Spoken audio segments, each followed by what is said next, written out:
Always wear face protection and ear protection.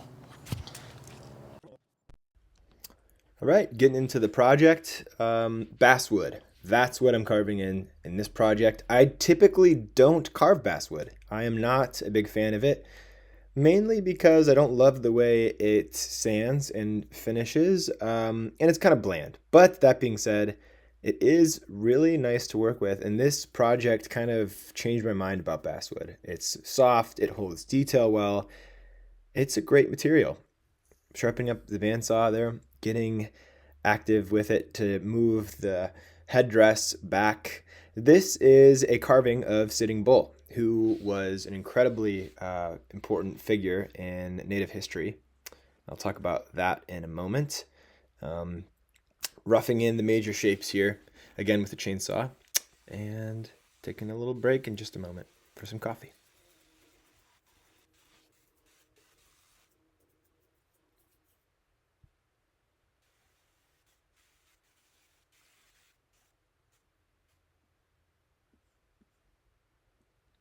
So Sitting Bull was a Sioux chief who was born in 1831.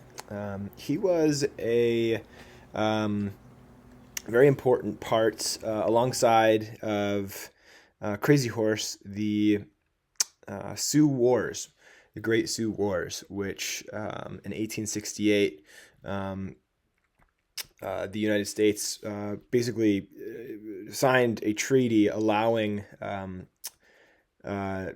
basically the preservation of the Black Hills of South Dakota. But in 1874, the U.S. government found gold and broke that treaty with the native people there, with the Sioux, and enforced them out. So this, of course, was not okay. And so Sitting Bull actually came against them and decided to head the victorious war, if you will, against the U.S. and, of course, General Custer. So, unfortunately, he was killed in 1890 on Standing Rock, but his legendary heroic life continues to live on, and the story of him at least does. So, that being said, I thought he was a fitting character for this project, and so you can see I am paying homage to him. Anywho, yeah, so I'm using a number of different types of hand tools here. I'm using a Dremel, a Manpa, which is a carbide spinning burr, and some angle grinder attachments, die grinder attachments. There's the Manpa. I recommend that tool if you haven't used it before. It's really, really nice to use for removing bulk material, but not leaving such a rough edge as the burrs do in some cases. So that being said, I'm just sort of shaping everything in with my mallet and chisel, getting the major shapes. If I can, I like to work with hand tools. Very seldom do I work with power. So far as it's necessary, I will.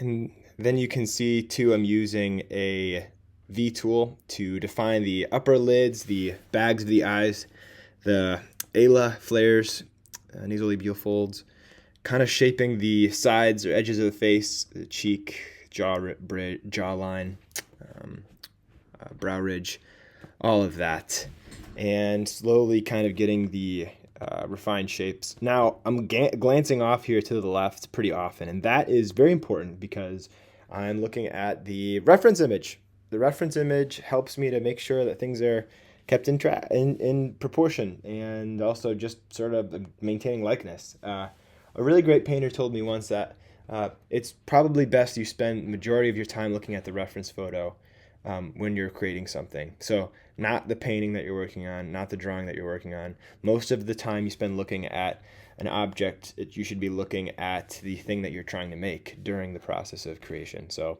kind of hard to imagine. I'm not sure I follow through with that, but I do try and force myself to glance over, even if I'm not sure what I'm glancing over for with the references. So yeah, I'm not by any means an expert in portraiture, meaning I'm not an expert in getting a likeness. I'm still kind of growing in that, to be honest. But that being said, this is my best attempt at gaining a likeness of Sitting Bull. I'm quite happy with its progress, and there's a ways to go yet, but you'll see here as the hand tools start to come out more and more, you'll see more similarity to Sitting Bull.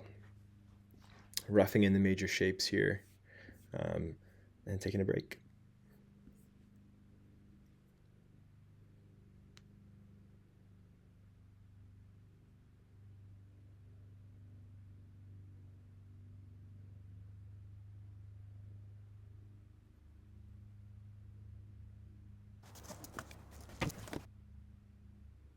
Back to it. I've got a number of different camera angles I'm playing with here to try and give you a perspective of the shapes, the depth that I'm achieving here. And yeah, I'm using, again, that big old wide gouge. Henry Taylor makes that. It's a company that does a really good job with tempering their tools to a Rockwell hardness of, I think, 62 or 63. So they're very hard, which is important. You want to make sure that your tools are hard, but not too hard so that they break or are brittle. And unfortunately, though, the handle came out of the tang came out of the handle. So basically, the gouge came apart. Is what I'm trying to say. The tool. So these are curved chisels, basically, that I'm using here. Kind of bent chisels. They're called gouges. If you're not familiar with such tools, this is what allows me to push through the wood without the corners of the tool digging in. And it's really fun to use the profiles to get the subtle shapes of the face. I mean, there's just not much more rewarding.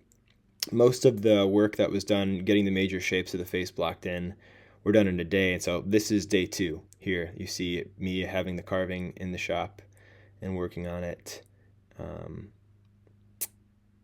You know what? I lied. This is actually still day 1.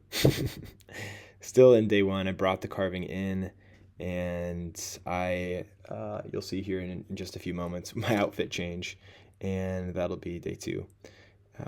So yeah, just sort of trying to get the major shapes blocked in, the position most importantly. I'm going to end up getting more depth, but when I'm carving initially, I'm trying to almost sketch in the major shapes, just get the position in so that as I move deeper, I don't lose their position and in proportion. So yeah. So just going at the carving with knives and gouges, chisels. And I also tend to use sandpaper occasionally, right? So I'm not sanding between every cut, but maybe I'll stop as I start to get toward the final piece, and I'll sand a bit. And that's really just to make sure that I'm seeing everything that needs to be seen. I know it's controversial because you get the sand deposited in the wood and it kind of dulls the tools, but I do like that as a step. I try to minimize it, but so he's kind of glancing off to his left, and I'm basing this image of him on some great sources I found online for references that you can also find. You can use Pinterest or Google Images for that. But now we can see, I believe this is day 2. No, I think actually still day 1. I shouldn't have spoke so soon. But yeah, you can see I'm getting the details set in, and now I'm thoroughly sanding, right? Because I want to see where I'm at. I want to see what needs to change, and yeah, so I'm really starting to get the forms in. It's not a spitting image yet of Sitting Bull, but it's getting relatively close. And so this is, of course, part 1 for a multi-part series. I'll kind of track the face in this video. Some refining will happen in the following, but then it'll mostly focus on the headdress and surrounding details, hollowing out the back of the carving to prevent further cracking, because this was still a green piece of basswood, and so it does want to crack on me. But yeah, you can see here the shapes really kind of starting to shape, form. The eyes thinning out the lids, upper and lower eyelids, starting to give him some life. And yeah, pleased with this carving. It was really fun to start something, and within a couple of days have a result that's satisfying. And it's always best when you're carving to get kind of caught up in the web of a project, and to just sort of finally escape at the end of the day and feel like, that you were just kind of mentally absorbed in it. You kind of forgot where you were and what you were doing. It's almost like you fell asleep and you woke up and there's a carving. So at its best, right? Of course, there are struggles and fits and false starts in the midst of that, those great moments of carving bliss. But yeah, these are challenging, and the headdress is, for me, probably the most challenging part. So, but I appreciate you guys all watching, and enjoy your day.